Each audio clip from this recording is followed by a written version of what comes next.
Mr. Larson. Thank you, Mr. Chairman. I thought you were going to say, let's go Notre Dame. You missed your opportunity there, but... I left that out. Yes, go Irish. Yeah, right. But thank you, Mr. Chairman, for this hearing. And I want to associate myself with the remarks of Mr. Neal and my colleagues. The witnesses have been outstanding. And when you listen to your testimony, I think you can see that there's a desire here on both sides of the aisle to help. But that help all comes down to fairness at the end of the day. And the quandary that Mr. Neal presented, I think, is one that this committee needs to sort through and have the conversation on. And the other thing that he talked about is that you just can't ignore the obvious in what's in front of you. And from my perspective as a ranking member on the Social Security Committee, we can't ignore the obvious. You think any of the witnesses, do you know the last time that we extended Social Security benefits in the United States? Anyone want to venture a guess? It's not a fair question to you. It was 1971. Richard Nixon was President of the United States. Could any of your businesses or households survive if the last time the responsibility, which is that of the United States Congress and this committee, to adjust Social Security, including the unfair policies of taxing your Social Security when you retire? I think the American people rightly we cannot ignore these issues. 70 million Americans rely on Social Security. And with 10,000 baby boomers a day becoming eligible for Social Security, that's additional 3.65 Americans becoming eligible every year. And we haven't extended benefits in over 50 years. That's an outrage. And when you look at its impact on people, more than 5 million Americans getting below poverty level checks, for about 35 million Americans in total, the only benefit they have is their Social Security that they paid into. This is an earned benefit, and the responsibility is that of the United States Congresses. I'm looking forward to working with Mr. Estes, and I believe my colleagues on the other side of the aisle care as deeply about this issue as we do. But we can't ignore it. Everybody cares about the national debt. Everybody knows that we're going to have to raise the debt ceiling, and we know that we have work in front of us. And yet when we talk about the fairness, where you see the disagreement is when you see all the money going in one direction and not even using capitalism's greatest tool for equity, Social Security. Make sure that that's the great leveler, including tax breaks for people on Social Security, including what parents get and what children get, what surviving spouses get. This is why these are important programs in a democracy, and why this committee, as the chairman started out today, talking about our importance and significance. No greater number than 70 million Americans that need a program addressed that hasn't been touched by Congress to enhance it in over now going on 54 years. I yield back. Gentleman yields. Mr. Gentleman yields back. Chair now recognizes the gentleman from Connecticut, Mr. Larson, for 5 minutes. Thank you, Speaker Rogers. Good to see you. That has a nice ring to it. I rise today to address the concern that faces the United States Congress, one that it has avoided and neglected for more than 54 years. Richard Nixon was the last president to enhance Social Security. That was in 1971. All of us are concerned on both sides of the aisle, but concern is no substitute for action. And it's long overdue that Congress takes a vote on behalf of the American people. Social Security is more than a pension program. And I think the American public knows it and is getting aroused because, well, there's 70 million Americans that are on Social Security and 10,000 baby boomers a day become eligible for Social Security. For example, Mr. Speaker, in your district alone, you have over 175,000 Social Security recipients.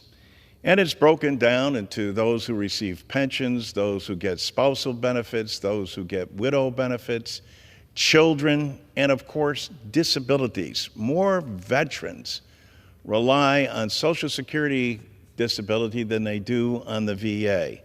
But here's the other key thing, and we don't emphasize this enough.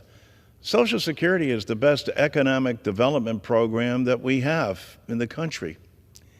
Every district, on average, gets over $200 million coming into that district on a weekly basis. So imagine, on a monthly basis. And can you imagine, where do they spend that money? Nobody gets wealthy on Social Security, that's for sure. But that money goes right back into the economy. And so it becomes something that Congress hasn't adjusted since 1971. Now, I think a few things everyone would acknowledge have happened to the economy since 1971. But certainly for Congress to neglect its responsibility, and you can point fingers every way, but the bottom line is Congress needs to act. Congress needs to vote. President Trump has called for tax cuts for people on Social Security. I applaud him. We've had tax cuts in our proposal for the last decade, but there has been no action on that. But the difference between what we're proposing and what President Trump is proposing is that we pay for ours, because if you don't pay for it, what you end up doing is bankrupting the Social Security Fund. Still, the #1 anti-poverty program for the elderly and the #1 anti-poverty program for children. But this economic development piece is something, again, that all of us ought to be able to embrace. I provide every member of Congress with a card that will demonstrate how many recipients you have and how much money comes into your district on a monthly basis.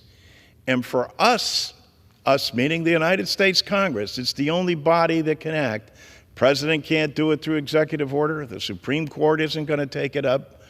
Only the United States Congress can.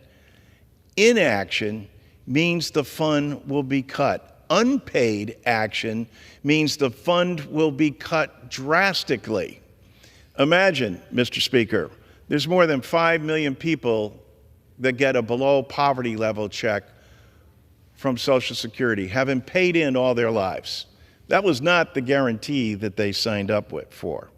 And there's close to 35 million people in total, 35 million fellow Americans. This is the only benefit they have. Again, testing to the great vision and leadership of Franklin Delano Roosevelt, knowing that this is actually the safety net of capitalism. This allows people to take risks because even if people were to fail, there is something there to catch them and help them and their families through this. But Congress has not acted since 1971. Now, some will say, no, wait a minute. Didn't Tip O'Neill and yes, they did. Tip O'Neill got together. It was primarily led by Senator Bob Dole. We got together with Ronald Reagan, who was adamantly opposed to Social Security, but Dole convinced him, no, this is the right thing to do. So what they did is they extended the solvency of Social Security to its current position. Not as long as it should have been, but nonetheless, it was an action that went in the right direction. Mr. Speaker, I know you to be a man of goodwill and integrity, and I hope this is something that we can bring up and work to get this done on behalf of the American people. And with that, I yield back. Gentleman from Connecticut. The chair recognizes the gentleman from Connecticut, Mr. Larson. Thank you, Speaker Smith. That kind of has a nice ring to it, you know. I rise today to address a critical issue for all of America, Social Security. Mr. Speaker, as you know, there are more than 70 million Social Security recipients in the United States of America. What most Americans don't realize is that it's been more than 50 years since Congress last enhanced Social Security. Richard Nixon was President of the United States the last time Congress voted to enhance benefits. Now, some will say, well, wait a minute, didn't we just recently vote on Social Security in terms of making sure that teachers and firefighters and municipal employees and police officers would be able to get Social Security insurance? And the answer is yes, we did, except it wasn't paid for, which means that when we say it hasn't been enhanced, in fact, what that did is cut the Social Security Trust Fund. So, Mr. Speaker, I rise today to say that it's long overdue that we have a vote on Social Security. That doesn't seem to ask too much of the new Congress, and after all, the incoming president says that he cares about Social Security and has proposed also that there be tax cuts for people on Social Security. That's a good idea, except they have to be paid for. And his legislation doesn't call for that, but ours does. And so we put before the American people and will be bringing to the floor Social Security legislation that enhances the program for the first time in 50-plus years. Imagine that, 70 million recipients. There are 5 million of our fellow Americans who get below poverty level checks from Social Security, having paid in to the system all their lives because Congress hasn't acted. Congress hasn't voted. There are some 35 million Americans whom the only benefit that they have is Social Security. The average Social Security payment, $18,000 for a male, $14,000 for a female. No one's getting wealthy on Social Security, but it is, as I like to say, the lifeline of capitalism, the full support for capitalism. It allows people to take risk, allows us to be entrepreneurial because in the event the business doesn't succeed or fail, there is that system. The genius of Franklin Delano Roosevelt was that he saw that. And the genius of successive Congresses was that they enhanced the program. But the last time it was enhanced, Richard Nixon was President of the United States in 1971. This also is for Americans a lifeline because of what it does. Speaker Smith was just in the chair before, and I was explaining that in his district, he has over 150,000 recipients, Mr. Speaker. And those recipients are broken down in several different ways, but retirees over 100,000, spouses over 8,000, widows 8,000, 14,000 disabled people in Speaker Smith's district. But they haven't received an increase from the United States Congress since 1971. If you disagree with it, if you disagree that people don't deserve this, to have their Social Security updated, brought into the modern times that we live in, then vote against it. But for God's sake, for the more than 70 million Americans who rely on this and need this, it's long overdue for a vote. Don't you think so? The gentleman's time has expired. Thank you, Mr. Speaker. Gentleman, yield. Thank you, Speaker Smith. It has a nice ring to it.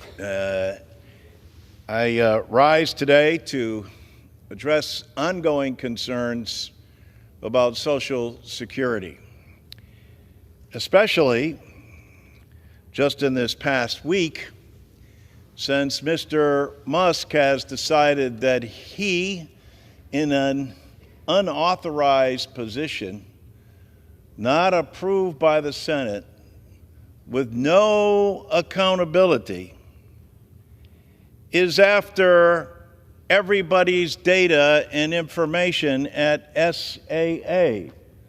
Mr. Speaker, it might surprise some of the viewers in our audience to know why the wealthiest man in the world needs to know your Social Security and Medicare and Medicaid information. Privacy is something that Americans value. Data is something that billionaires can turn into money. And so, Mr. Speaker, we need to know what role Elon Musk and DOGE, or I call it DOGE because they dodge accountability, will have with the agency and everyone's hard-earned benefits. As if an unconfirmed, unelected billionaire should have access to yours or anyone's sensitive information. And if the cuts that they're promising and what he's looking for come through, that means people's personal Social Security will be reduced by 36%. It hasn't been enhanced since Richard Nixon was president of the United States, and now Mr. Musk is out because he's been charged to cut the budget by $2 trillion. And as everyone knows, 70% of the federal budget comes from Social Security, Medicare, and defense. They're coming after you, and specifically, they need that data also. So he and his minions of unauthorized, unaccountable people are going forward.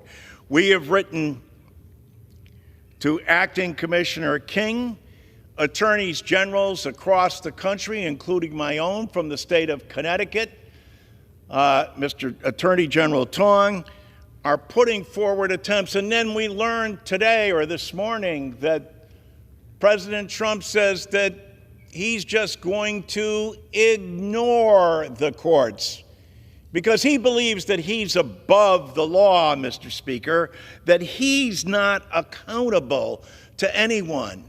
And now he's saying that he's not even accountable to the courts because he and the billionaire class have gotten together and said, don't worry, no one on the Republican side in the House and Senate, who control both the House and Senate, is going to speak up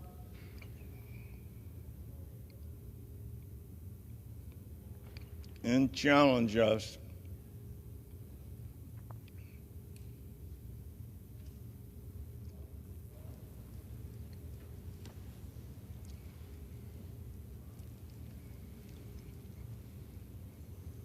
But we need to protect Americans' privacy and their Social Security.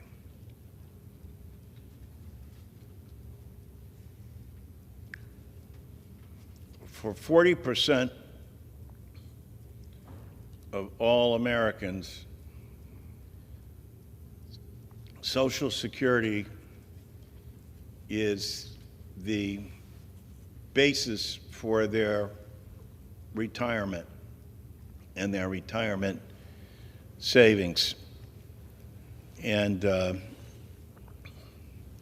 for 28 million Americans, Social Security is the only thing that they have. And that's why we have to make sure that we are protecting it as well.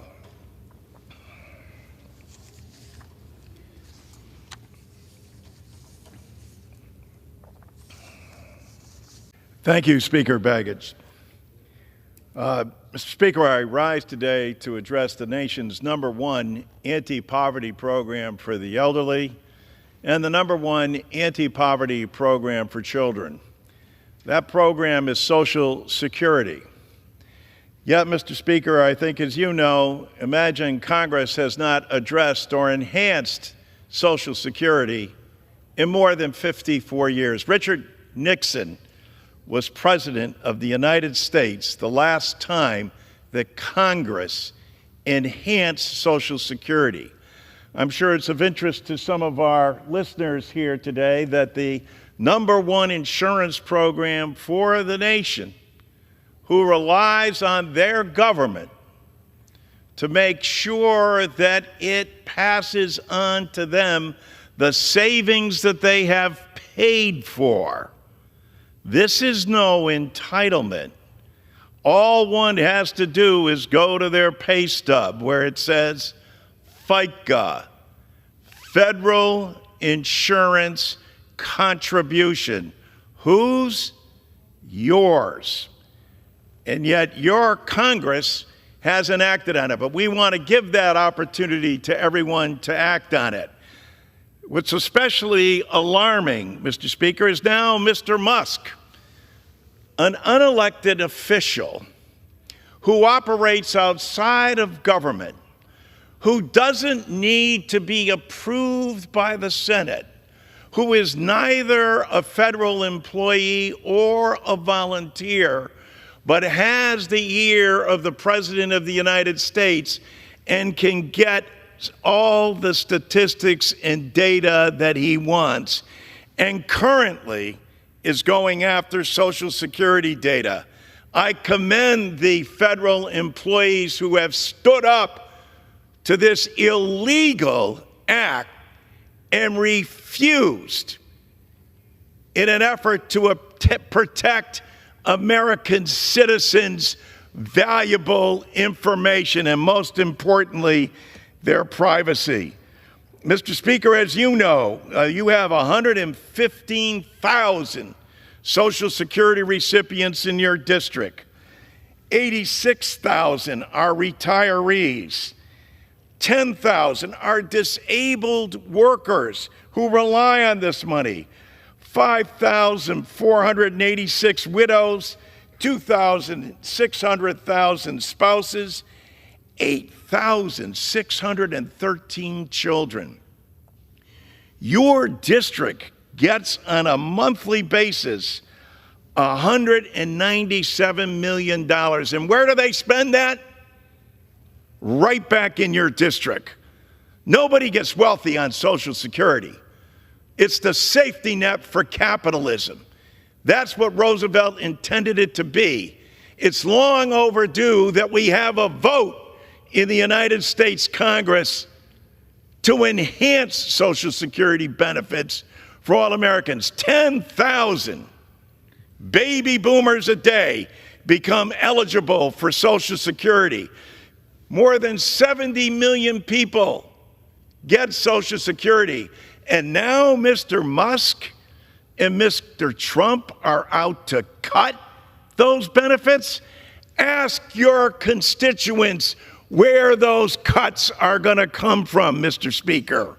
Are they ready to say with the money that they receive that they ought to make cuts in something that was widely debunked last week? President Trump made the most outlandish claim that Social Security is contributing money to people supposedly 150 years old. This was widely debunked as false and untrue, but it's the kind of thing that you see in dictatorships or at the start of fascism, when all of a sudden people make outlandish claims that are untrue with regard to the nation's #1 insurance program for the elderly and our children, something Congress hasn't enhanced in more than 54 years. The public ought to be demanding a vote of its members. Do not let any member of Congress not stand up and tell you where they stand The gentleman's on time has your expired. benefits. I thank you and yield back. Well, let me thank first and foremost Marcy and Joe.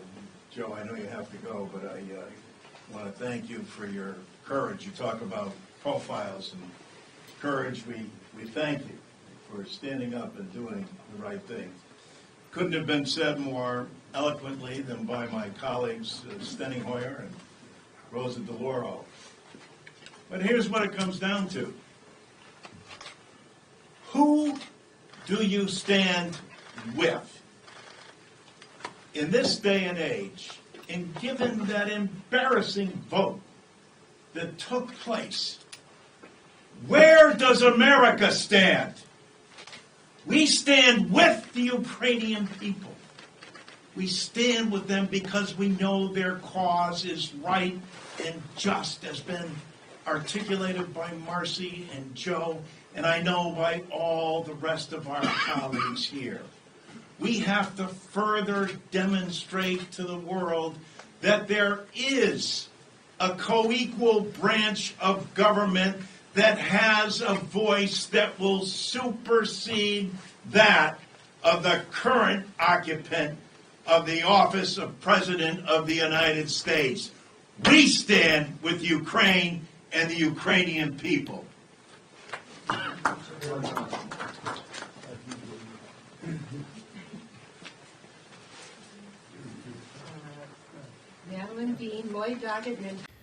Thank you, Mr. Speaker. I rise today to speak directly about the nation's preeminent anti-poverty program for the elderly and the nation's preeminent anti-poverty program for children, something that Congress needs to focus on, and so does the administration. You could imagine how many Americans, whether they're here today or listening at home, when they heard over the weekend that Elon Musk, the wealthiest man in the world, a billionaire, said that Social Security is a scam. It's a Ponzi scheme. That Ponzi scheme that assists over 70 million Americans is hardly a Ponzi scheme, nor is it a scam. What the real scam is to tell the American people that you need $2 trillion and assign that to a billionaire who has no accountability, did not have to go through Senate approval, is not a government employee, isn't even a volunteer, and yet he is placing his will on a Republican-led Congress in both the House and Senate. All that's needed is 3 Republicans to stand up and say, no, wait a minute. This is not what the nation needs. We do not need to cut Social Security benefits. We need to enhance them. Mr. Speaker, as you're aware, in your district alone, there are 189,000 Social Security recipients who haven't received an increase in more than 50 years. There are 147,000 retirees, 20,000 disabled workers, 8,700 widows, 3,700 spouses, and 9,000 plus children who are depending upon Congress to fulfill its responsibility and job. And furthermore, a fact that most members don't realize, and in your district, Mr. Speaker, in Minnesota, you get $325 million monthly that comes into those Social Security recipients. It hasn't been adjusted in more than 50 years. It's long overdue for Congress and for the citizens of this country to demand of their Congress that they take a vote, that they let the people know where they stand and whether they're going to stand with them and the nation's #1 anti-poverty program for the elderly and children, or you're going to stand with Elon Musk and Trump to make sure that $2 trillion gets cut so that it can make way for further tax cuts for the nation's wealthiest 1%. At $500 billion plus, you would think Mr. Musk might say, hey, you know what? This is a great nation that has provided me these great opportunities. How about we care for them the same way this nation has cared for us? He won't lose a moment's night's sleep. But for more than 40 million Americans, Social Security is the only benefit that they have. They will be losing sleep over the fact that they're worried about whether it's in Minnesota or Connecticut, whether or not they're going to be able to get their benefits. The thing they rely on to put food on their table, to heat and cool their homes. This is no extravagant item that people are asking for. This is something they have earned and they've paid for. And their government continues not to act and respond the way that they should do. Mr. Speaker, we need a vote. You owe it to your people. We owe it to ours. Let's have a vote and give these individuals the Social Security benefits they need. I yield back. As is the gentleman from Connecticut, Mr. Larson, for 5 minutes.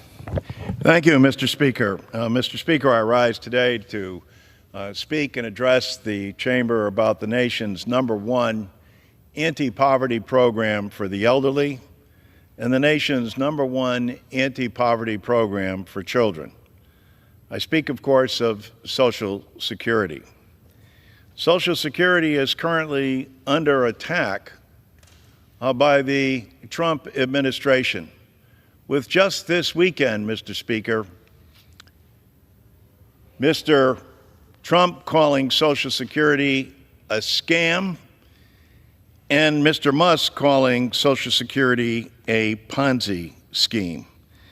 Now, Mr. Speaker, I'm sure, as you know, in your district, You have 209,000 Social Security recipients.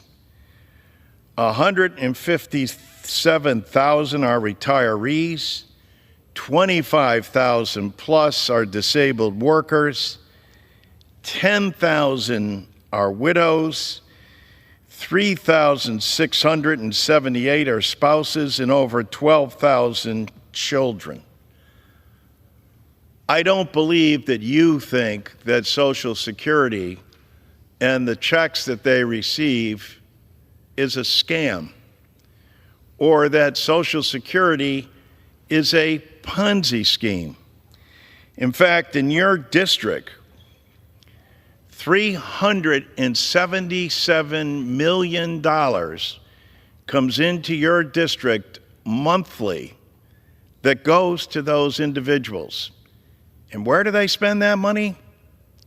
Right back in your district, at the grocery store, at the pharmacy, at the dry cleaners, heating and cooling their homes, paying their rent, their mortgage, putting gasoline in a car. The brilliance of Franklin Delano Roosevelt still lives on. This is capitalism's answer to have a safety net for people who, through no fault of their own, or because they work and ultimately end up retiring, have benefits that they can live on. It's especially more important as people are living longer, that they have these benefits that are currently under siege by an administration who has asked Elon Musk to find $2 trillion in cuts. And where is he looking? He's looking right at your district, Mr. Speaker, in my district, and the 435 congressional districts, on average, who receive $200 million monthly from Social Security. On average, where there are more than 145,000 people per district receive these benefits that go directly back to the local economy. We're looking for 3 Republicans to stand with a unified Democratic Party and Congress to push forward a bill that was last extended in 1971. Richard Nixon was president of the United States the last time Social Security benefits were extended for your constituents in North Carolina, as well as my constituents in Connecticut. It's long overdue. We have a COLA that doesn't work. We have people that continue to work after they receive Social Security that are taxed on their benefits. We've had teachers and firefighters and police officers as well who have been denied benefits. And now, while they're eligible for them, they're not funded. And so that money comes out of the trust fund.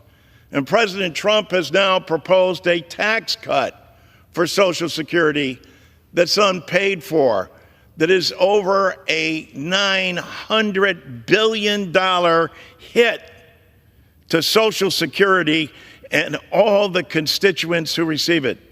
Mr. Speaker, I know you to be a man of goodwill and understand your district and what your people need as well.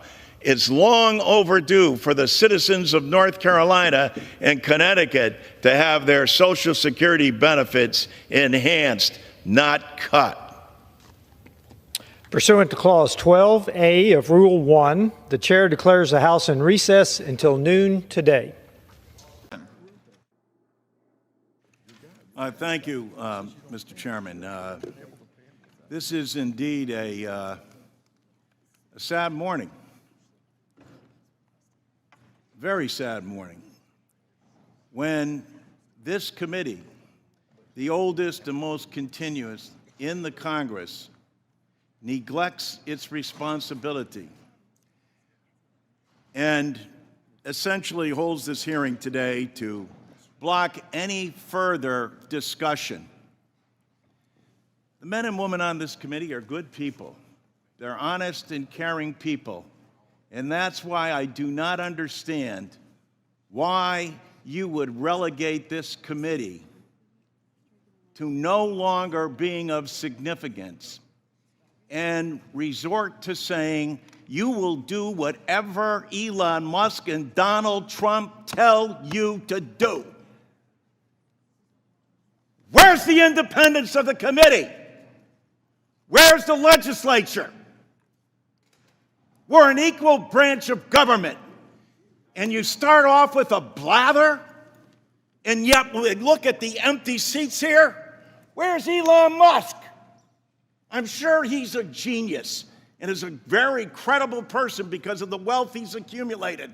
But that does not put him above the law or the responsibility to come before this committee in this Congress. If he's so great, if these plans and all the fraud and abuse that he's found are so eminent, why isn't he here explaining it? You know why. Because he's out to privatize Social Security. He's been on television the last couple of days talking exactly about Social Security, Medicare, and Medicaid, and what he intends to do. Privatize it.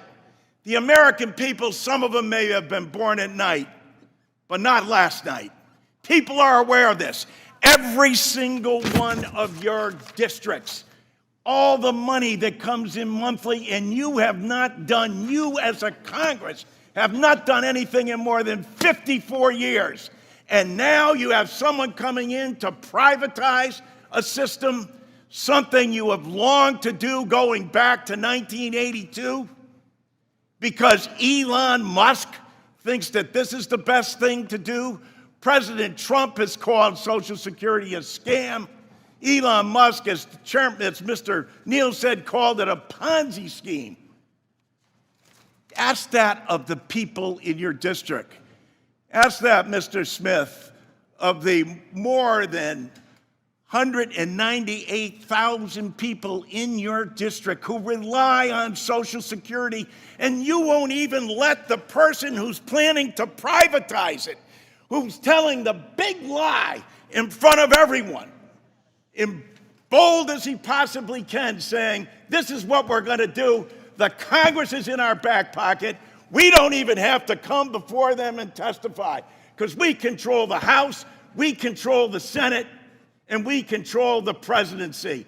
And it's the tyranny of the executive. It's why these resolutions were first adopted back in 1789, because the founding fathers knew that the executive branch does not have total authority over the legislature unless you have a willing party that says, no, we're going to do exactly what you tell us to do, Mr. Musk and Mr. President. It doesn't matter to our constituents. It doesn't matter how much money they are not going to receive. We're not even going to tell them the truth about what's going to happen to them. And every single one of these districts where they're being shut down and their personnel, and as Mr. Neal said, Dan, after you cut and eliminate the people, say the agency isn't responding accordingly. No other agency operates for under less than 1%. With that, they administer to over 70 million people in the nation's #1 anti-poverty program for the elderly and children. Shame! Shame! Can't bring people in front of this body? If he's right, if they're so good, if they're so just, why aren't they here telling the American people about it? They're not, because you know the truth. It's about privatization.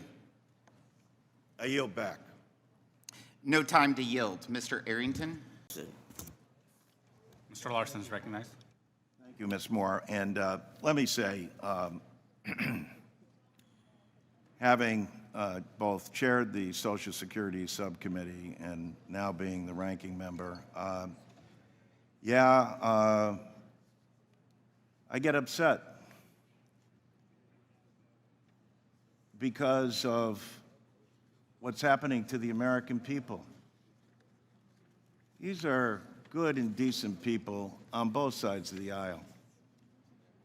But fundamentally, you're telling me that there is no obligation to have the man who's been placed in charge of finding $2 trillion in cuts, who has said publicly on more than one occasion that yes, 70% of the budget is Medicare, Medicaid, Social Security, and defense, and that's what we're going after. Only one of those areas has a trust fund of $2,700,000,000. Gentleman's time has expired. I yield back, Mr. Chairman. Thank you. I now recognize Mr. Kelly to strike the last word. Thank you, Chairman. I'd like to yield my time to Mr. Smucker. Mr. Smucker is recognized. Just like to make a point in regards to access to taxpayer information. I would assume that every employee of the IRS has access to taxpayer information, I would assume, particularly those who are auditing accounts are going to have access to some taxpayer information. And I just want to remind folks listening that the Democrats just last year were advocating to hire tens of thousands more, maybe as many as 80,000 additional auditors, or at least people in the IRS, all of who have had access to taxpayer information. We're talking maybe 100 people here who have potential access to taxpayer information. Will the gentleman yield? No. And I want to remind one other thing. There was a leak of taxpayer information, a massive leak. And we're learning that may have been 450,000 taxpayers' information or more. And I didn't hear a lot of outrage from Democrats because it matched their political narrative. That, you know, it was the taxpayer information of some of the highest income earners. And I heard a lot of Democrats celebrating, maybe not here, but a lot of Democrats across the country celebrated that an independent contractor who did have access to taxpayer information released that information to the American public. Where was the outrage we're hearing today then? Where was the outrage then? I yield back. Thank you. Gentleman yields back. Mr. Boyle is recognized to strike the last word. Thank you, Mr. Neal, and thank you, Mr. Chairman. As I said earlier, it's a sad day for America when the Committee of Cognizance has to have this issue of inquiry so that we can actually produce before the committee, instead of an empty seat and empty chairs, the person who President Trump has designated to find $2 trillion worth of cuts, a person who has publicly said that he knows where to find those. They're in what he calls entitlements. What everybody on this committee knows with regard to Social Security is an earned benefit that they pay. And so the people in your districts are wondering whether or not, because the chairman just said that there's no way that President Trump is going to touch Social Security, even though last weekend he called it a scam, and that Elon Musk was on television just last night again saying that, yes, their goal is to privatize Social Security. Given these statements, I don't understand why there's a problem with bringing forth Mr. Musk to testify before this committee. And if he's got all these ideas of fraud, abuse, and waste are true, then yes, Mr. Chairman, we should join with you to make sure that that's the case. But even the acting person handpicked by Trump has said, well, what they said about people receiving checks older than 115 years old is false. That's Trump appointment saying that. And so we continue to get the big lie, including this weekend again, where they said, oh yes, and the Democratic plan is to bring illegal immigrants into the country by offering to pay them Social Security. There's not a thread of truth to any of that. And yet, this unaccountable person, not a federal employee, not a volunteer, but a special person who's not had to go on through Senate approval, and who this committee is now saying, yes, we agree with the president, he should not be accountable. He should be able to have free reign and do whatever he wants. We will willingly follow him and do whatever he says because he's the wealthiest man in the world, and surely he must know how to save us from ourselves. This program of Social Security that, just happens to be the #1 anti-poverty program for the elderly and for the children of this country. Yep, I agree, Mr. Musk and Mr. Trump aren't going to lose a moment's sleep thinking about the privatization and what it means to those individuals. And yes, you can say that he's not going to do this, but yet there's no commissioner here, no person under oath raising their hand and saying, yes, no, we have no intention of privatizing Social Security. He's made it clear time and time again. And if not, well, by all means, we'll be happy to have him here. We've sent letters. Chairman Esty knows 3 weeks ago I sent a letter asking for him to come immediately before the subcommittee. And we'll continue to do that because we want to hear, as does the American public, the truth. Thank you. The committee will now proceed to consideration of HRes 195. Without objection, the measure will be considered as read and open for amendment at any point. Does anyone wish to strike the last word? Mr. Buchanan is recognized. Mr. Larson, you've been maybe a little longer than I have, but the two of us came in 2006 when they started PAYGO. I ran on a balanced budget amendment or trying to get there. We're $8 trillion in debt. Here's what's sad, and here's where we go broke, so if we don't deal with it. It was $8 trillion when we came in. Today, $37 trillion. It's not your fault, it's not our fault, it's both parties. I don't have any confidence that we can deal with this. I sadly say that. I'm just telling you from my standpoint, because you would have dealt with it a long time ago. I've had expert economists tell me it's not a matter of if, it's a matter of when.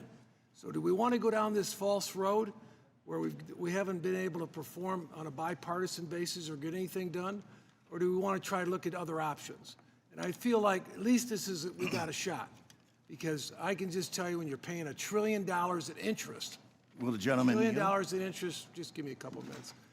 When you're paying $1 trillion in interest right off the top, it's going to end badly. And I just feel, I'm an optimist. Anybody that knows me, I am. But I am very, very concerned about the debt and the deficit. And it's both parties. I have no confidence in this process, what we've been doing for all these years, because I've never seen anybody talk about dealing with the reality of a budget. I dealt with balance sheets and income statements. At some point, you go bankrupt. And that's my point. We're doing that right now.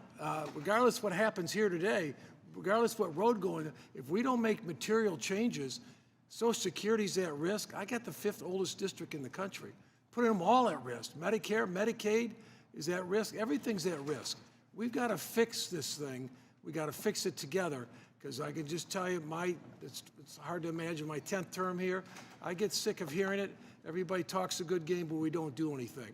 But for the sake of the American people, and I feel your passion, I know we talked about Social Security, I was on the committee, but we've got to do whatever we can to fix what we're doing because, you got to either go down the road we've been going down, which I have no confidence, or you look at another road, and I think this other road gives us at least a shot.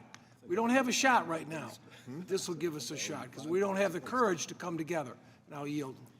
Well, I thank the gentleman. It was always a gentleman. But what we need, and for more than 50 years, you're right, both parties share responsibility in this. But here's what we need: a vote. How about a vote?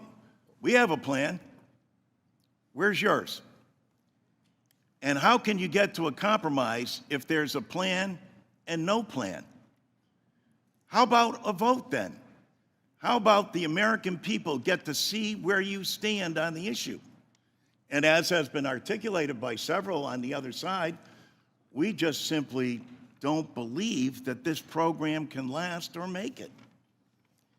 I totally believe that this is America's number one. In fact, we borrow Give me a little. from Social Security. Yes, your time. I'm sorry. Yeah, let me just say, I would wish that we could come together and deal with this. It's the biggest problem we've got. We're financially going down the drain. I don't care who you talk to or what you talk to.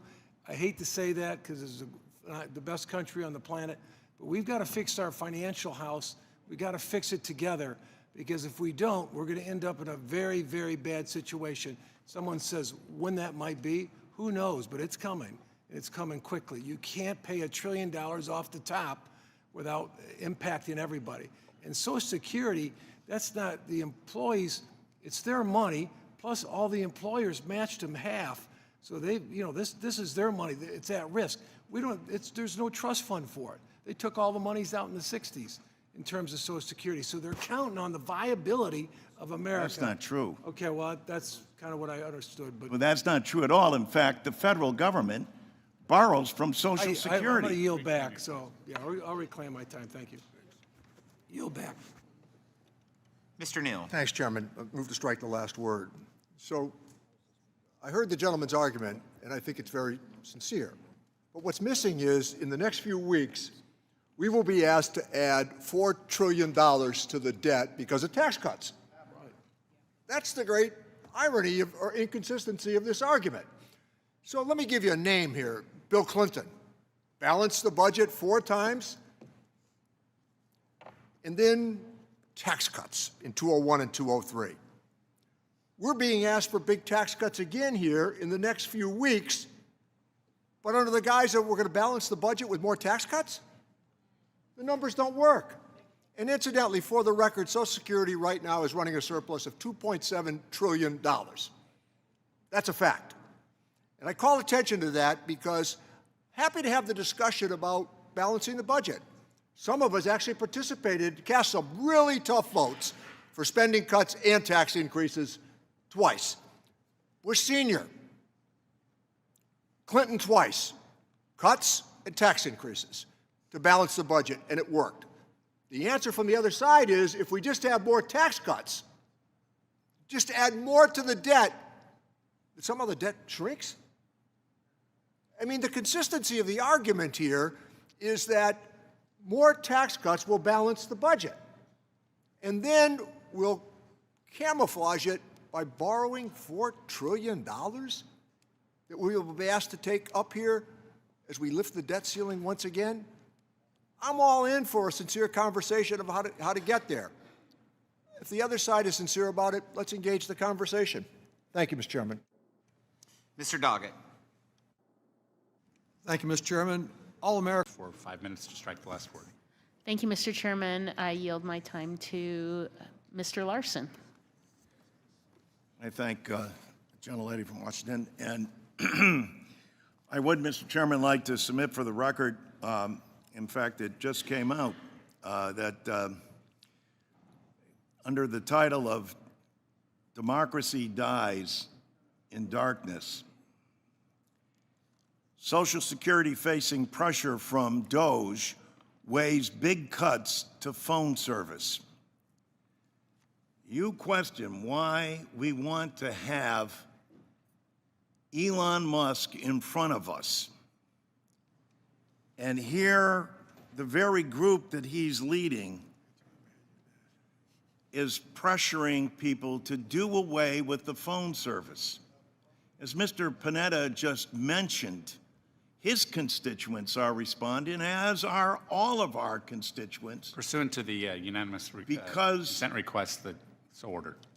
Pardon? Unanimous consent, so ordered. Thank you for, and continuing with this article, because I think it's very relevant to the discussion here and should be part of the record. It would take me 10 minutes to read it. But it deserves to be here, along with, we've heard today a lot about facts. Here's the facts. Here's the truth. There are over 70 million Americans who rely on Social Security. 10,000 baby boomers a day become eligible for Social Security. There has been no adjustment to Social Security in over 50 years. 5 million of your fellow Americans get below poverty level checks from Social Security, having paid into it all their lives. Most of them are women, and of them, most of them are women of color. For close to 50% of all Americans, Social Security is the main thing they have. The genius of Franklin Delano Roosevelt is still with us today.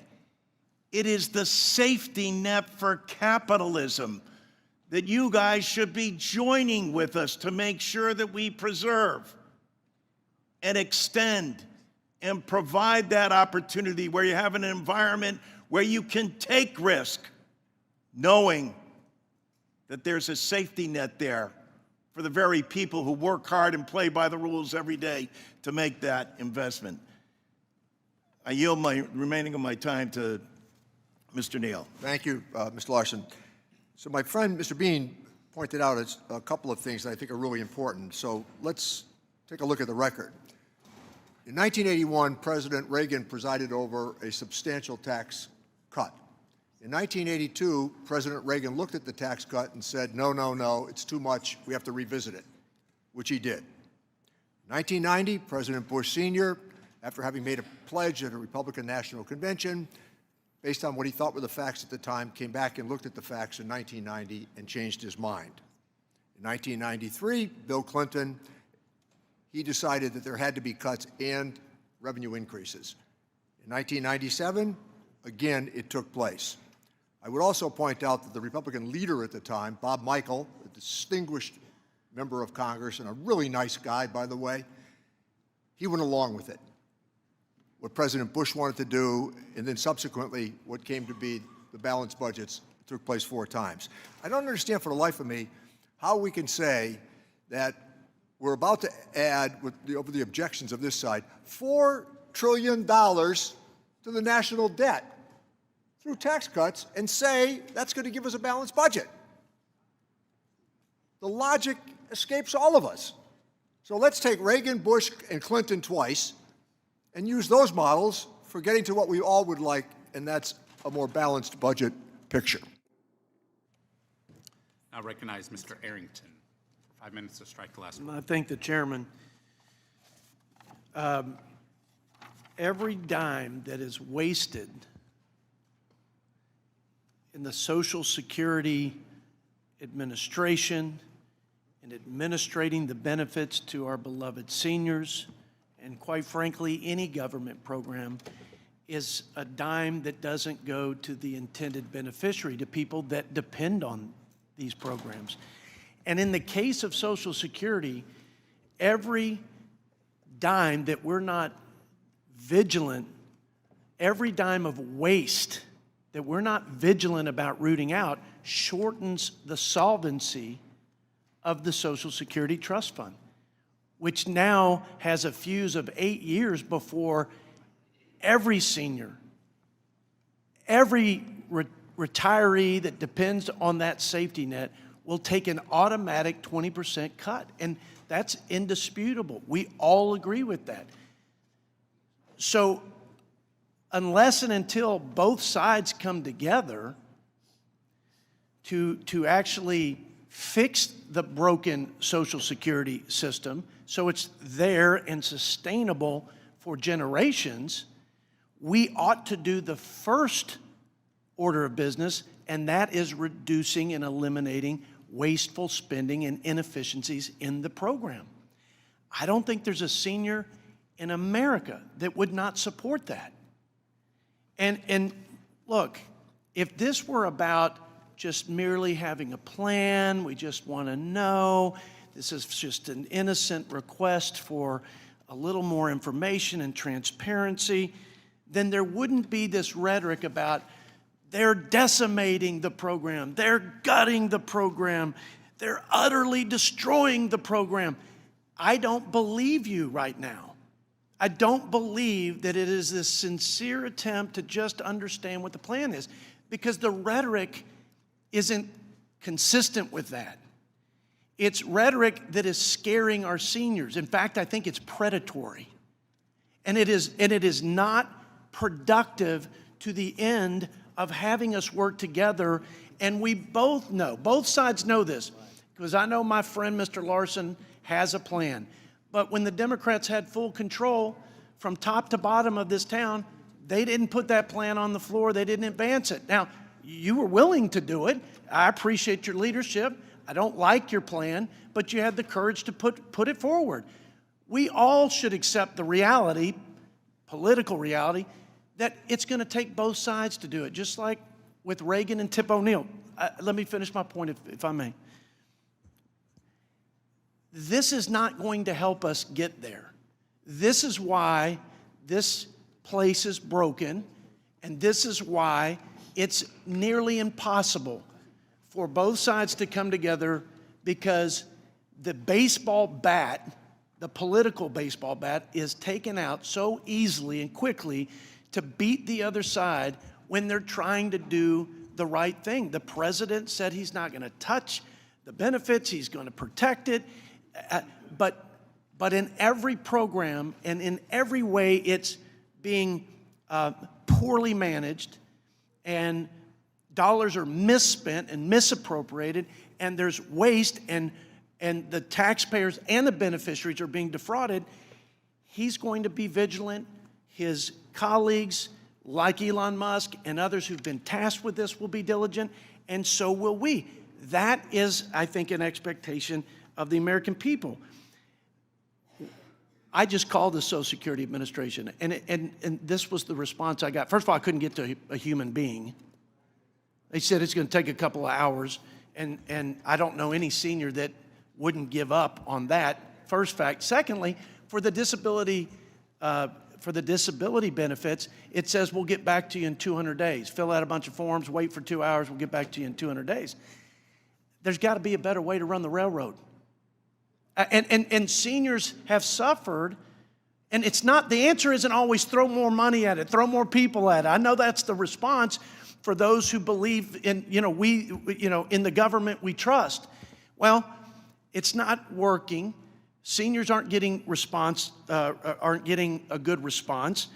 People aren't showing up to work, and there's a bunch of waste and fraud that needs to be dealt with head on.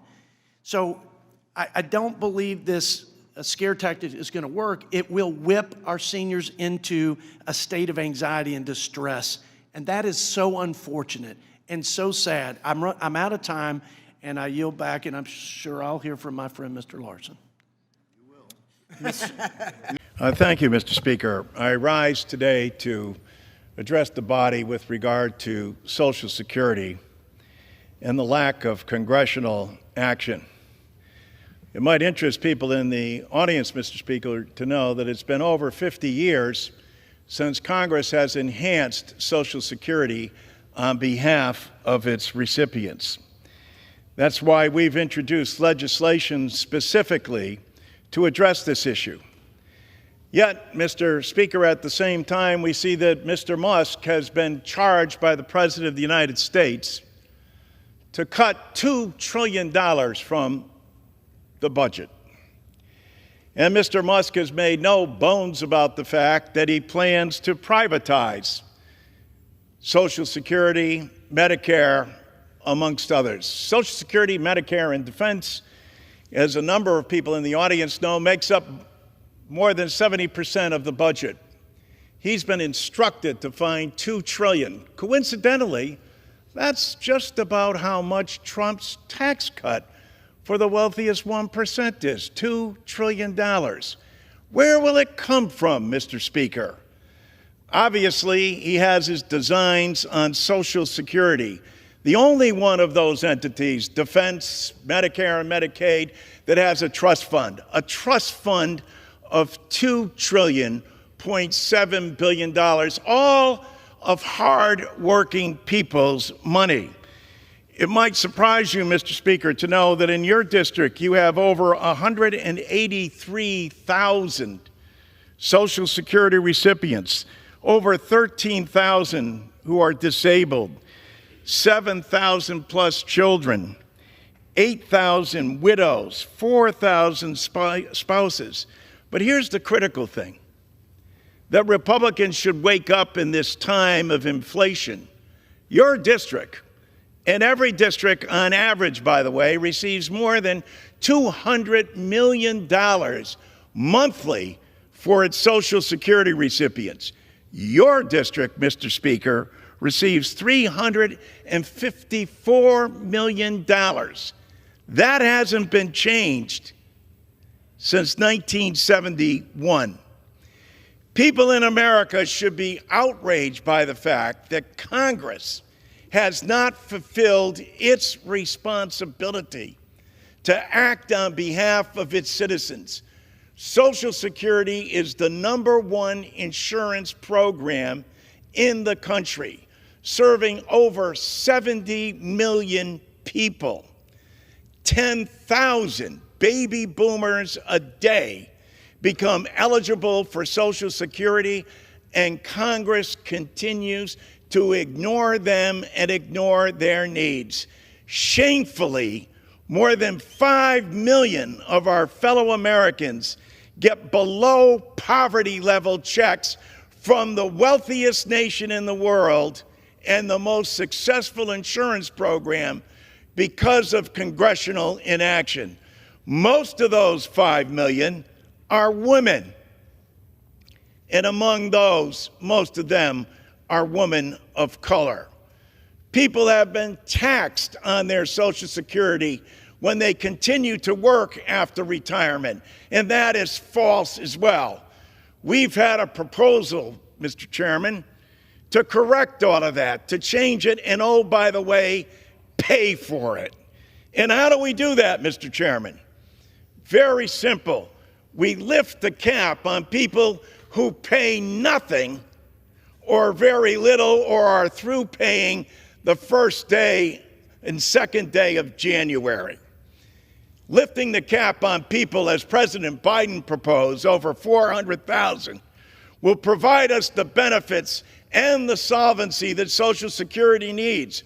Why is it that hardworking people in this gallery should pay into a system all their lives and get a benefit, and yet billionaires can be excluded and don't have to pay in the same amount, or some totally circumvent the law altogether and pay nothing? It's long overdue, Mr. Chairman, don't you agree, for a vote to take place for all the citizens in your district, the more than $300 million that comes in. Imagine what that does to the local economy in your district, how it will help out the local grocery store, the pharmacy, and most importantly, the individual families in that region. stand up, Mr. Speaker, and Republicans, join us in enhancing Social Security, The gentleman's not time cutting has it. expired. Thank you very much, Mr. Chairman, and Ambassador Greer. Welcome to the committee. Thank you for all your service. I just have a direct question because I'm a little puzzled. Being a great James Bond fan, I was kind of wondering what this whole deal is to Russia with love, and why, you know, as has been pointed out, that on April the 2nd, the president excluded Russia, Belarus, Cuba, and North Korea from the new global tariff.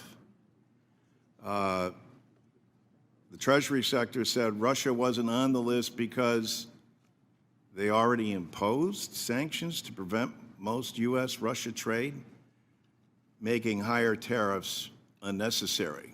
The question's kind of twofold. Is that the case with Russia, Belarus, Cuba, and North Korea? While trade in goods has decreased, trade with Russia is still significant. Last time I checked, it's like $3.5 billion, well above the volumes of trade for many smaller countries that my colleagues have already been through that are impacted by this. So first, was this an oversight, or is the president trying to reinvigorate trade with Russia? So there's no effort to reinvigorate trade with Russia. Congress did the right thing a couple of years ago and revoked permanent normal trade relations with Russia, so put it in the bad category. And so Belarus, Russia, North Korea, they already have their own high tariffs already in a category that Congress has established. So it doesn't matter. They're not part of this Well, system. it does matter. They already have these high tariffs. They don't have permanent normal trade relations. We have normal trade relations with these others. And I think if there's So trade why with are the Russia, penalties that much more, why are the tariffs that much more higher on other country and allies than they are in Russia? Because we're already doing enough with Russia? No, it's because in the sanctions law, there's always an exclusion for agricultural products, and I think that's the only type of trade we really have with Russia. But all of those folks, they're sanctioned, they're subject to embargoes of one type or another. Congress revoked permanent normal trade relations, and that's certainly the right answer for those folks. We should not have normal trade relations with those countries. Well, let me ask you this then. Would you commit here that if we see trade increasing from last year, that USTR will take action to increase tariffs on Russia? Oh, I'm happy to monitor that and advise the president accordingly. I agree with you. I'm sorry, what? I'm happy to monitor that and advise the president What accordingly. does that I mean, agree you're with going you. to monitor that? Well, you asked if we would see if the would change, if we would see if the trade level would change. And I'm agreeing with you. I'm happy to see if the trade level with Russia changes. If it does increase, you will add additional tariffs. Well, it's the president's choice, but I'll advise him and I'll say this is affecting the trade deficit. We should consider this. So for sure. does that mean you would advise him to raise the tariffs with Russia? Well, I don't typically give out my advice to the president out in public, but I agree with you. Well, I'm sure that the it's something American to people would love to know, and as would members of Congress. I mean, you gotta kind of admit it is just if you casually follow the news, you're not a member of this committee, and the relationship with Russia is kind of bizarre in terms of what it is between President Trump and President Putin, and why this relationship exists. So you could imagine, I don't know, have you ever been to Augie and Ray's? No, I haven't. You should. It's a great spot in East Hartford. It's right next to Pratt & Whitney Aircraft, et cetera. And they're deeply concerned about this, and they always say, hey, what's going on with Russia, and what's going on with the president and Putin? So I'm going to be able to tell them, don't worry. I spoke with Ambassador Greer, and currently Russia's apparently paying enough. Their sanctions already are sufficient. But if we see greater activity and great trade amounts, we're going to make sure that tariffs are levied on them. Is that a fair thing to say? Well, on the last part, I can't make the president's decision for him, right? I mean, Russia. But you would these other bad recommend that actors. you would increase tariffs on them. Well, I'm not going to disclose my recommendations. So to the we're not going president. to recommend, we're not going to say, see, at Augie and Ray's, they would say, hey, come on, you're BSing us now. We know what's going on here. But with that, thank you, Ambassador, and appreciate your time. I yield back. Mr. Thank you, Madam Speaker. I rise to first and foremost submit an article by Fareed Zakaria. I hope everyone gets to read it. We'll be circulating it to all members about the Trump plan to go after our university system and destroy the research that goes on at our universities and massive cuts. As Mr. Zakaria points out, this would decimate our economy, and I think every member of Congress needs to know. But, Madam Speaker, I also heard Representative John Kasich on television just before I came here talking about how the Democrats don't have a plan. They don't have a plan that they're going to utilize. Well, and I have great respect for John, but I want to say, oh yes, under Hakeem Jeffries, we do have a plan, especially as it relates to Social Security. Our colleagues on the other side do not have a plan, or the plan that they've proposed is to cut benefits to Social Security.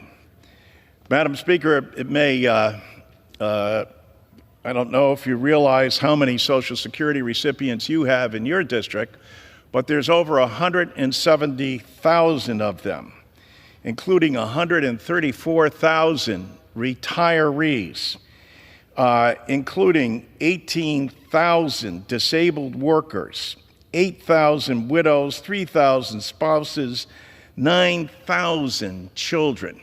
But Madam Speaker, here's the most important thing, and most members of Congress don't realize this. Do you know how much money comes into your district monthly to those recipients? That's $318 million that Mr. Trump and Republican leadership want to cut. A 20% cut across the board to Social Security would decimate people all across the district, including Iowa and Connecticut and every other district. So we have a plan. Here's our plan. Social Security, and the American people, and especially the people in our audience today, ought to understand, hasn't been enhanced by Congress since 1971. Richard Nixon was president of the United States. There are more than 70 million Americans who rely on Social Security. Of those 70 million, over 30 million of them, this is the only benefit, retirement benefit, that they have. So, Madam Speaker, we want to make sure that there's an across-the-board increase. And under the leadership of Hakeem Jeffries, that's what you'll see, an across-the-board increase, a tax cut proposal for people who have to work out of necessity, but end up having to pay taxes on their Social Security. But we pay for it to make sure that it doesn't impact the trust fund. We also pay for the repeal of WEP and GPO, because that's vitally important as well. We also make sure that there's no longer a wait period for disability, where we see that so many people have died waiting to receive their disability payment. It's long overdue that the #1 anti-poverty program for the elderly and for children of this country, and more disability that goes out to veterans than it goes out through the VA, comes from Social Security. Congress needs to act. I would hope it would be bipartisan, but we can't even get a hearing, let alone pass a bill. What is there to be afraid of? Every constituent listening to this ought to demand of their member of Congress. If you disagree, you got a better plan. For God's sake, put it forward. But how much longer do the American people have to wait to receive the benefits that they paid for? This is an earned benefit. This is no entitlement like the other side calls it. People paid for it, and you can check it out right on your paycheck. It says FICA, Federal insurance contribution. Whose? Yours. You have paid for this benefit.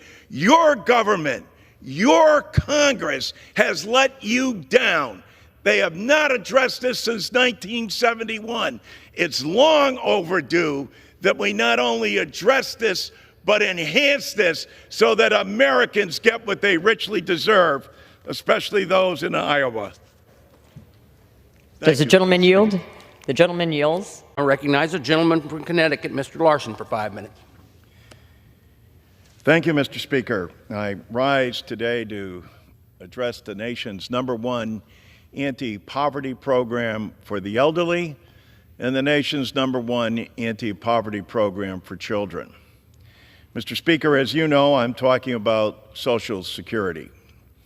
More alarming, Mr. Speaker, is that it's been more than 50 years since Congress has enhanced Social Security for the citizens of this great country. What does that mean? That means that more than 70 million Social Security recipients have not seen an enhancement to Social Security since Richard Nixon was President of the United States. I applaud Leader Hakeem Jeffries for putting together a plan, for having something to present to the American people that stands in stark contrast to nothing being put forward. It doesn't bother me so much that Republicans aren't putting any proposals forward, but they would deny a hearing on Social Security and a vote on a measure that Congress hasn't addressed in more than 50 years. Mr. Speaker, as you know, there are more than 70 million plus Social Security recipients. 10 million baby boomers a day become eligible for Social Security and wonder why Congress hasn't acted. Mr. Speaker, for more than 5 million of our fellow Americans who have paid into a system all their lives, they get below poverty level checks from their government because Congress hasn't acted. Mr. Speaker, there are more than 35 million people who, for them, this is the only pension that they will receive, and Congress hasn't responded. Again, I applaud Mr. Jeffries for saying, yes, what we need is an across-the-board increase for everyone on Social Security. We need to repeal the provision, as Mr. Jeffries has laid out, to have people who continue to work after they retire not have their Social Security taxed. That is part of the Democratic plan, along with making sure that no one can retire into poverty and lifting the more than 5 million people who get below poverty level checks out of poverty. Mr. Speaker, I know you know this, but in Illinois' 12th congressional district, there are more than 179,000 Social Security recipients. 131 of them are retirees. 21,000 are disabled.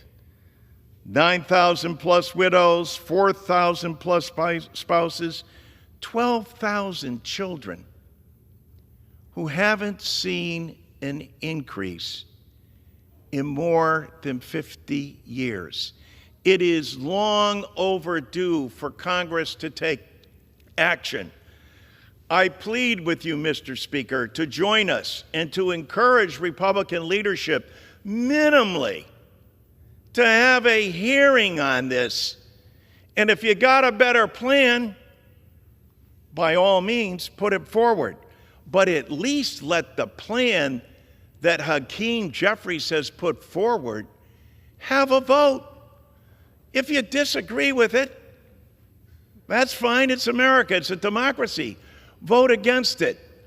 But why shouldn't Congress vote on making sure that Illinois' 12th congressional district sees an increase they haven't seen in more than 50 years, as well as the 1st congressional district in the state of Connecticut, and for all 535 congressional districts where individuals have not seen an increase, especially during these inflationary times.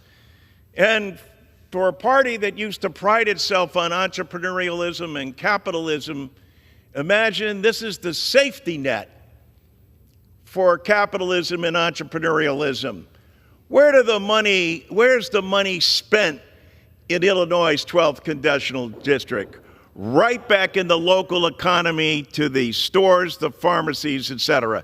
Thank you, Mr. Speaker, and I yield back. Gentleman yields back. The chair now recognizes the gentleman from California, Mr. Costa, for 5 minutes. And thank you, Mr. Secretary, for coming before the committee as well. It's pretty clear. And listen, who needs to get into arguments when you need answers? And but you can see the frustration on this side. I appreciate your loyalty to the president and understanding your responsibility, but it seems pretty clear that in the time that we're given to ask a question, et cetera, the reason that people are seeking yes and no answers is because of the time that's allotted. It has nothing to do with you personally or whatever. You're obviously very bright and intelligent. So, Mr. Secretary, would you agree that I give great credit to Representative Massey, who stood on the floor and addressed the Congress during the debate on this bill, and he never criticized the president. He never criticized a fellow Republican. What he did was address the facts, and he laid them out very clearly. Let me quote what he had to say here. This bill is a debt bomb ticking. Congress can do funny math, fantasy math if it wants, but bond investors don't. This week, they sent us a message. Moody's downgraded our credit rating, and the bond investors who buy and finance our debt demanded higher interest rates on a 10-year note, 20-year note, and 30-year note. What does this mean? Very soon, the government will be paying $16,000 in interest for paying $16,000 of interest alone per U.S. family. What are we telling them? Instead of taking care of that problem, we are going to give them a tax break. The frustration you hear up here, of course, is that there's denial that tax breaks don't add to the national debt. Was Moody's wrong? Was Representative Massey's assessment wrong? I can tell you that clearly Representative Massey doesn't understand the bond market, and that any 24-hour window, as he's just said, is incorrect. That I will point out that the U.S. 10-year, which I repeatedly reference, is the only major 10-year bond that has a lower yield this year. So has a lower yield today than it did on January 1st or January 20th. German yields are higher, Japanese yields are substantially higher, but U.S. 10-year yields are lower. So I'm not sure what's on Representative Massey's mind. So Massey is wrong, and Moody's was wrong too? Moody's, even the Democrats say that. What do you mean, even the Democrats? The last time that the U.S. I don't know. What do you have to do with Moody's? You know, in 2011, when the U.S. was downgraded, Larry Summers, then NEC head, called Moody's a lagging indicator. Is Moody's wrong or right? Yes or no? Moody's is a lagging indicator, Okay, and so anyone who you can invested understand the frustration, and I using appreciate your Moody's- intelligence and ability to talk over, but when we're addressing the American people and we're in a hearing like this, someone as bright and as capable as you are could explain to the American people and still remain loyal to the president, loyal to our colleagues on this dais who supported the bill. There is a strong difference of opinion, and that's what is being expressed here, opinion. There's no focus or dedication on the actual facts. We'll find that out, and people on this aisle are saying, well, don't worry, there's going to be no impact on kids not getting food, 16 million people being kicked off of their health insurance. That's some mirage. That's some fictitious notion that Democrats have made up. And this national debt stuff, well, whether it's Moody's, whoever it is who has come out, whether it's the Wharton School, they're all wrong or misguided or uninformed, as Secretary Massey was. I yield back. For what purpose does the gentleman from Connecticut seek recognition? Thanks, Mr. Rice. Address the House for 1 minute. I rise to associate myself with the lady from Wisconsin. I wasn't going to speak, but I came on the floor and I heard Mr. Gill talk about how proud he was of the president to be doing away with PBS. Shame! Is this Brandenburg? Are we going to be burning books next? What do we stand for in this great country? In the United States of America, we have free speech, and everybody gets to express their opinion, whether you agree with them or not. And PBS does an exceptional job. Thank God for them. God bless them in America. And if you want to help out all you citizens out there, donate to PBS and don't put up with any of this nonsense. I yield back. Thank you, Madam Speaker. I rise today to address the pending issue of Social Security. Madam Speaker, for you and the people in the audience, it might come as a shock that Social Security has not been adjusted in more than 54 years. What do I mean by that? Some would argue that, well, you know, Social Security was adjusted in 1982 under Tip O'Neill and Ronald Reagan and Bob Dole. Indeed, it was addressed, but Ronald Reagan wanted to privatize Social Security. Bob Dole, a Senate Republican, said, no, this is too important a program.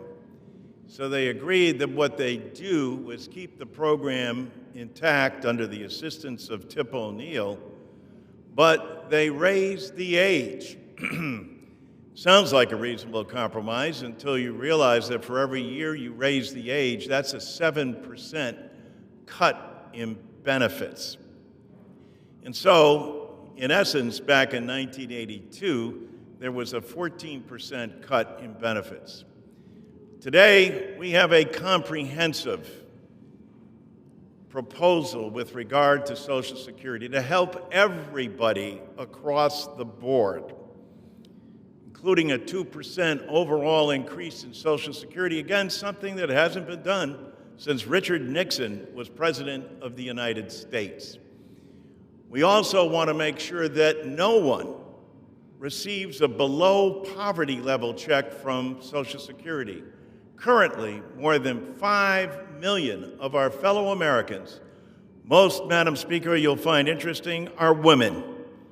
And primarily because they were the caregivers and the providers at home, and when they were in the workforce, were making less than their male counterparts. No matter how you look at it, it's unfair and unjust. Social Security is the nation's #1 anti-poverty program for the elderly, and it's also the #1 anti-poverty program for children. And more veterans, Madam Speaker, rely on Social Security disability than they do the VA. And yet Congress has not acted. This is not anything that can be done through executive order or anything that's before the Supreme Court. What all Americans should be demanding is that their Congress not only pay attention, but act. We have a proposal that does just that. It expands coverage across the board. It makes sure that no one can retire into poverty like more than 5 million current Americans do. It also makes sure that we provide a cost of living increase, an increase that will benefit everybody. And where do they spend that money, Madam Speaker? Right back in the congressional district that they live in, right back into buying groceries and going to the pharmacy, paying to heat and cool their homes, paying their rent, their mortgage, and put gasoline in their automobiles. That all helps the American economy. And during this time of inflation, it is not understandable why Republican-controlled House and Senate will not take up Social Security as the main issue facing the American people, including the best step forward during these times of inflation. Where do people spend that check? Right back in the communities they live in. That's the most important thing. And so, Madam Speaker, that's why I come to the floor today, to make sure that we're acting on Social Security, to make sure that all Americans understand how vital and important this is. We can no longer afford to kick this down the road. Kick the can down the road doesn't help anyone out in your district, in my district, and in the 435 districts across this nation. Quite the contrary, it will help everyone out. This is not about being a Democrat or Republican or an independent. This is about Americans, again, demonstrating the brilliance of Franklin Delano Roosevelt and what they had in mind to get us out of the Great Depression. We're still hanging on from the recession of 2008, 2009. So if people say it can't happen again, they're wrong. It can. Thank you for your support, Madam Speaker. Well, thank you, Mr. Chairman. It's always good to be here together with our colleagues, and I want to stress from the outset that what good people there are that sit on this committee, and on both sides of the aisle.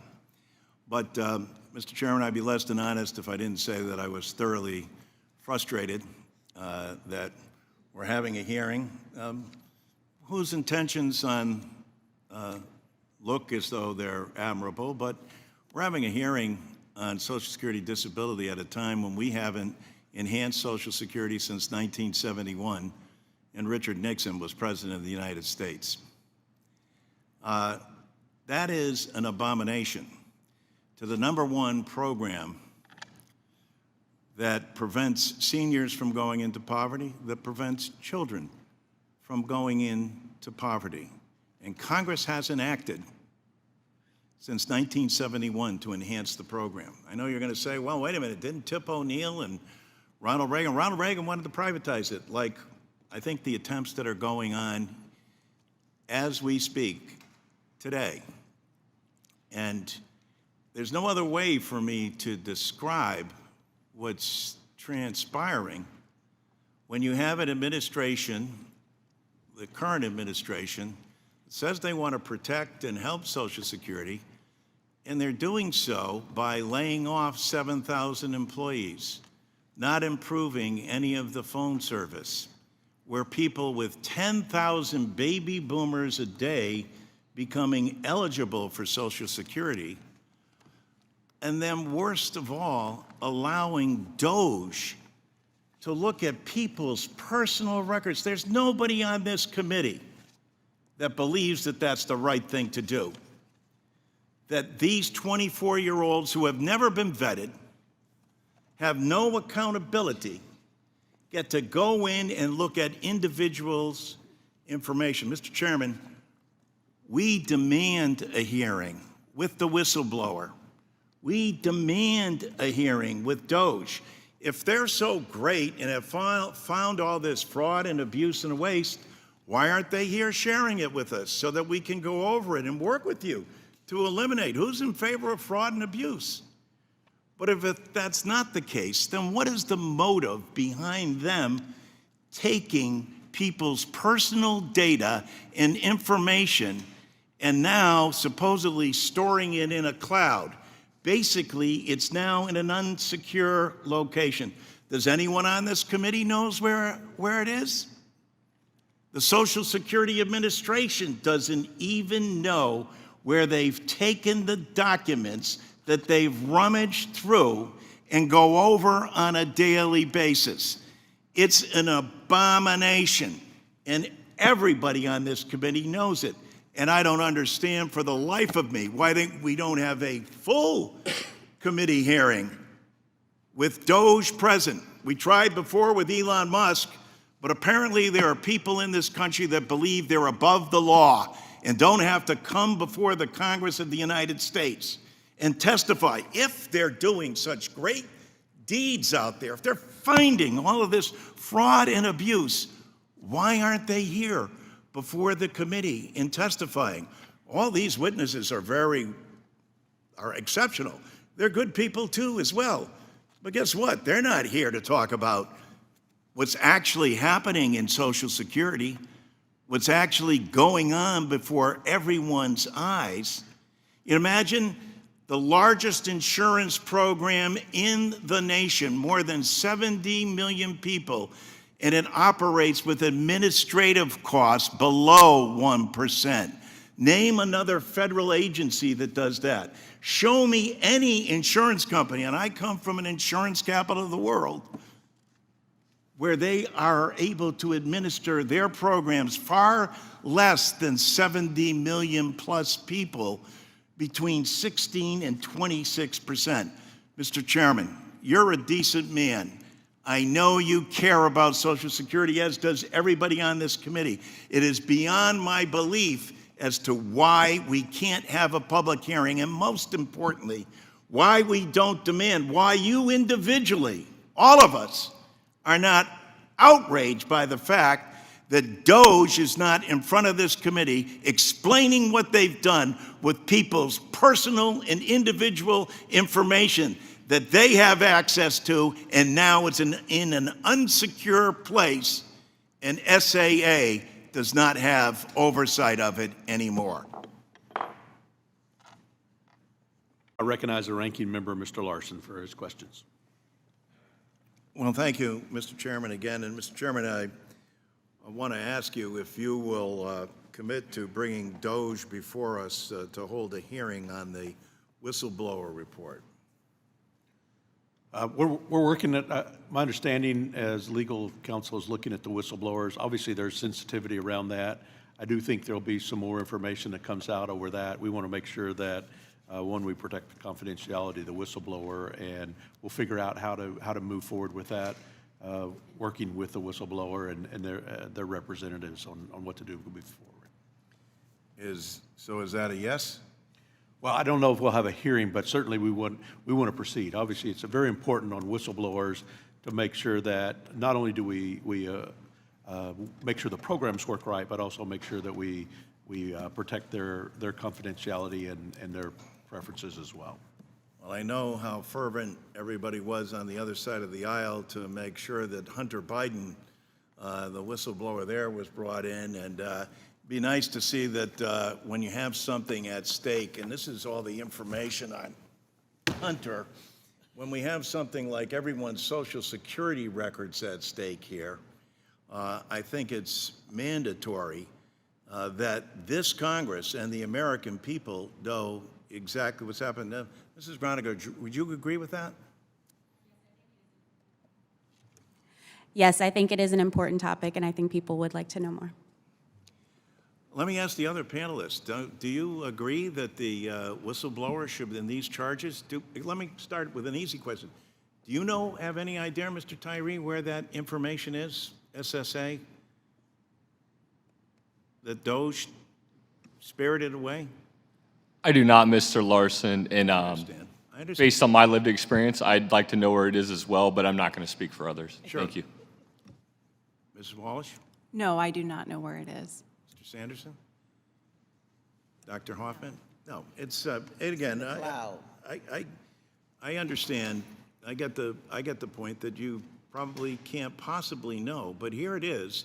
And you all did an excellent job in your presentations and have valid concerns about disability and how we can improve it. But how can we improve it if we're laying off 7,000 people, if we're not fixing the antiquated phone system, if we're saying it's all going to change because of AI, and yet an unvetted group of people is allowed to come in and look at everybody's individual records? Is that a good thing, Mrs. Groninger? No, I don't think so, Representative Larson. Dr. Hoffman?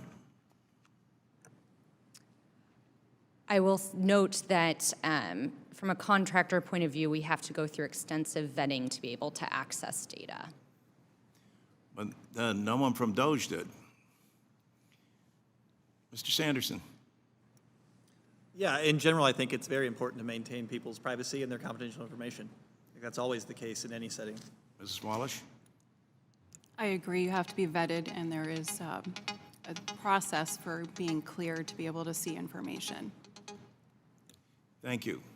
Mr. Tyree? Yeah, I believe it's a subject matter that should be kept confidential at all times. So we have this situation where we have the nation's #1 anti-poverty program for the elderly, the #1 anti-poverty program for children, carrying all of the documentation of more than 70 million people, but in essence, it's all of America who is going to be on Social Security. And certainly and clearly, there are things that we could do to improve and help and aid people with disabilities, the waiting period to receive disabilities. People have died waiting to get their disability payments. Why, in God's name, are we spiriting that information away and putting it in a cloud? Whatever the good that means, I just can't fathom it. And I think it's, Mr. Chairman, I think it's important that this committee, who has the Committee of Cognizance, gets the answers to this. We tried earlier with a inquiry of resolution to have Elon Musk come before here, but apparently there are some people in this country that are above the law and don't have to come before the Congress. And now we have DOGE, 24-year-olds, unvetted, unaccountable, doing the same thing with people's information, unaccountable for. I want to thank the witnesses for your candor and your honesty. Thank you, Mr. Larson, for your remarks. I do want to make, I appreciate you bringing up the comment about the phone service and how well that's working. When I was in the Wichita field office last Friday with Commissioner Vizinano, they implemented the new phone system just in July. And they've said they've already seen tremendous improvements in terms of the response time for both folks that come in, not just for retirement, but for disability enrollment and other issues. So I look forward to seeing some improved statistics around that with the new system being rolled out across the country.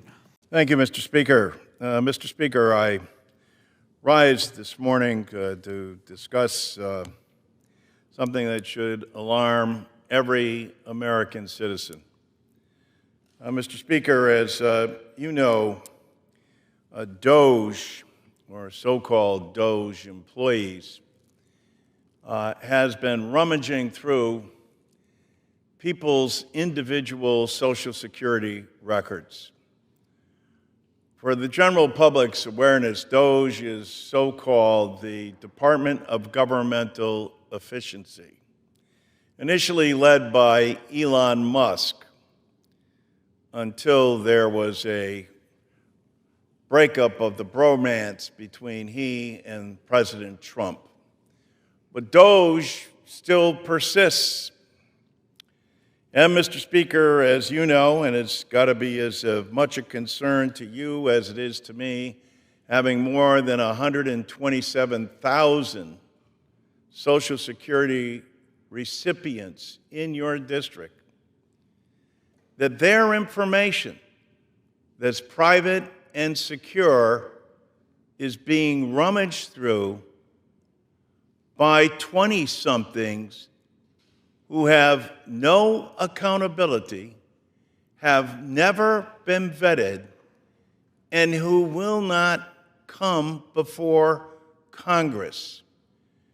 I asked Chairman Estes last week in our subcommittee meeting to bring DOGE forward to please tell us what they're doing, rummaging through everyone's personal data and information. Ranking Member Neal and I are going to introduce a resolution of inquiry to bring DOGE before the Congress. Every member, Republican and Democrat, should be concerned about this. Every American citizen, if they were aware that DOGE has taken all of that information and stored it in a cloud, AKA another site that's vulnerable that anyone can hack into, and that the Social Security Administration has no access to.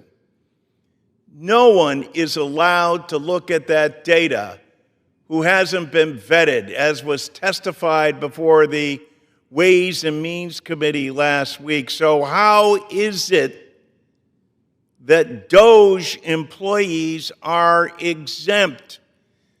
Because they are above the law? It requires the United States Congress to call them in front of us. If they're doing such a great job about efficiency, and if that was their goal, clearly they ought to be able to come before Congress and testify as to what they've found. Mr. Speaker, I think every American should be aware that what's really going on here is an attempt to get at your data and your information and to further attempt to privatize Social Security. That is the end goal. And when you look at the layoffs that have occurred at the Social Security Administration, when you look at what's happened to the regional offices, when you look at the basic phone service and the lack of ability for people to contact and speak with a human being, it should astound and awaken every single American.